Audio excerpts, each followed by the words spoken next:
Perfume की बोतलें, car paint, Yardley साबुन और 2 डिब्बे मार्जरीन। रमजान के महीने में 28 जुलाई 1980 को जब मोहम्मद रफ़ी ने अपने बेटे खालिद से फ़ोन पर बात की तो लंदन से मुंबई आते समय ये सब लाने को कहा। किसे पता था कि बेटे के साथ ये उनकी आखिरी बातचीत होगी। 3 दिन बाद यानी 31 जुलाई को रफ़ी साहब ने अचानक इस दुनिया से विदा ली। ये बातें मोहम्मद रफ़ी की बहू यास्मीन खालिद रफ़ी ने अपनी किताब में लिखी हैं।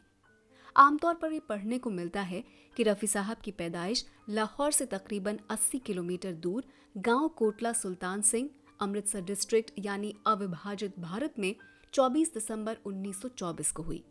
हालांकि जिक्र इस बात का भी मिलता है कि मोहम्मद रफ़ी दरअसल भाटी गेट लाहौर में पैदा हुए थे।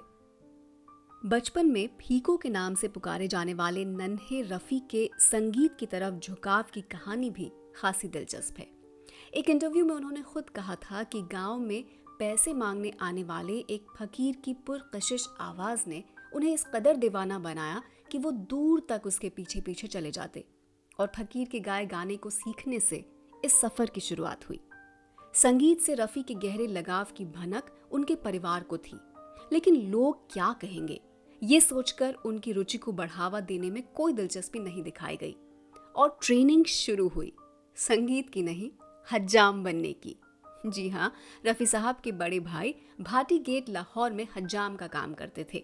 फीको साहब को भेजा जाने लगा ताकि वो भी हुनर सीख लें, लेकिन डूबते को तिनके का सहारा अक्सर मिल जाता है।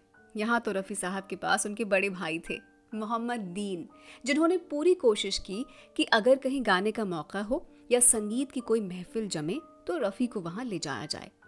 जाहिर है अब्बा की नजरें बचाकर। मोहम्मद दीन ने ही अपने दोस्त हमीद की मदद से रफ़ी साहब को क्लासिकल तालीम दिलाने में भी कोई कसर नहीं रखी। लाहौर में उन्होंने बरकत अली खान साहब से सीखा। बाद में छोटे गुलाम अली साहब और बड़े गुलाम अली साहब की उस्तादी में भी रफ़ी साहब को सीखने का मौका मिला।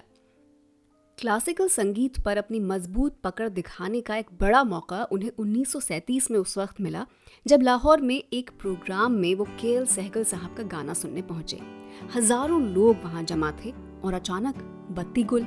लाउड स्पीकर ना होने की वजह से सहगल साहब की आवाज का लोग लुत्फ नहीं उठा पा रहे थे और बेचैनी बढ़ने लगी। तब किसी तरह से रफ़ी साहब को मंच पर पहुंचा दिया गया और उन्होंने अपनी आवाज से वो समा बांधा कि सहगल साहब ने रफ़ी को बुलाकर कहा कि एक दिन तुम बहुत बड़े गायक बनोगे। इस बीच रेडियो लाहौर पर गाने के मौके मिलने लगे, लेकिन बड़ा गायक बनने का ये सपना लाहौर में पूरा नहीं होगा। ये समझते हुए बड़े भाई साहब ने अपने दोस्त हमीद के साथ रफ़ी साहब को बम्बई भेजने का मन बना लिया। आसान तो नहीं था, लेकिन सपनों का झोला टांगे 1942 में रफ़ी साहब पेशावर के रास्ते फ्रंटियर मेल से बम्बई पहुंच गए। बम्बई में किराए का कमरा लिया गया और तलाश शुरू हुई गाने के मौकों की। महफिलों से गुजरते हुए काफी कोशिशों के बाद पहला मौका जो मिला वो गांव की गोरी फिल्म में म्यूजिक डायरेक्टर श्याम सुंदर ने गवाया। हालांकि कामयाबी लफ्ज अब भी दूर था, लेकिन रास्ता बन चुका था। बम्बई के जिस घर में रफ़ी साहब किराएदार थे, उन्हीं के जरिए संगीत निर्देशक नौशाद के पिता तक पहुंचने का मौका मिला। उनसे चिट्ठी लिखवाई गई और नौशाद साहब से मुलाकात का वक्त मिल गया। नौशाद साहब रफ़ी की पक्की गायकी से खासे प्रभावित हुए और पहले आप फिल्म में गाने का मौका दिया। यहाँ से एक नए वक्त की शुरुआत हुई, लेकिन कामयाबी का वो लम्हा आया 1947 में फिल्म जुगनू से। दिलीप कुमार और नूरजहां की अदाकारी से सजी इस फिल्म में उन्हें सोलो गाना तो मिला ही, मल्लिका तरन्नुम नूरजहां के साथ डुएट गाने का सुनहरा मौका भी हाथ लगा। अपने एक इंटरव्यू में रफ़ी साहब ने खुद कहा कि यहाँ से सही मायनों में कामयाबी का आगाज हुआ।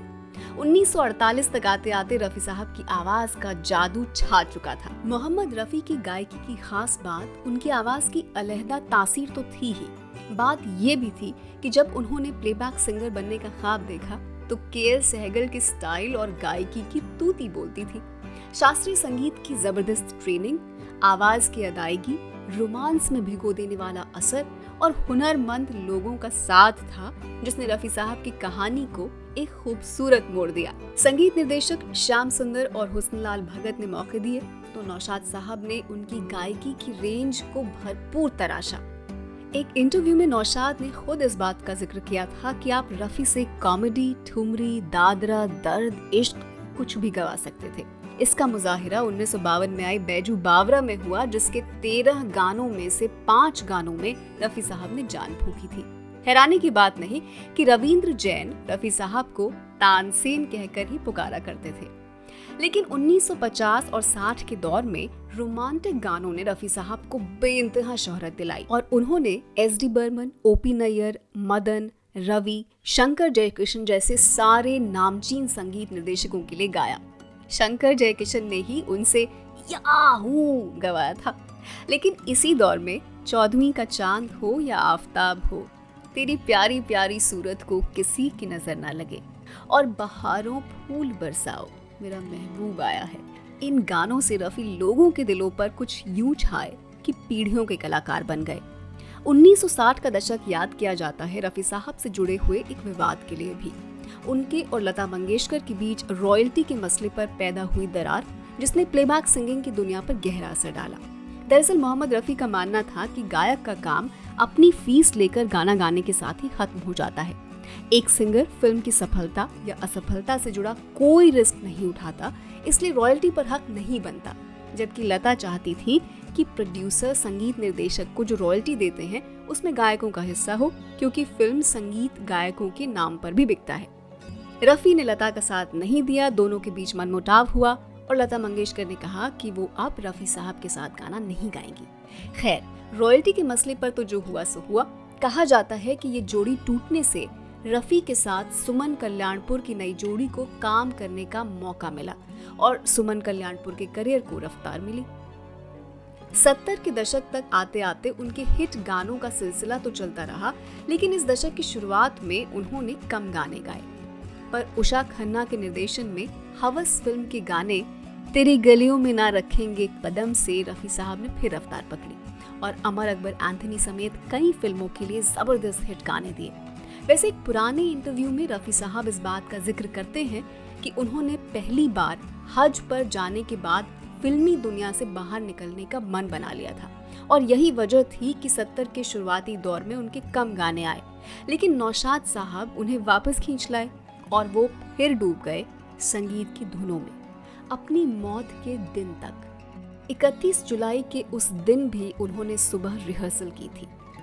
40 बरस से ज्यादा वक्त तक अपनी रूमानी आवाज से भिगोने वाले मोहम्मद रफी की मौत को 40 बरस गुजर गए हैं। रफी चले गए, लेकिन क्या उनकी आवाज का असर कभी दिलों से जाएगा? फिलहाल तो आलम यह है कि आज भी अगर रेडियो पर उनका गाना बज रहा हो तो उंगलियां वहीं थम जाती हैं। शायद इसी को जादू कहते होंगे।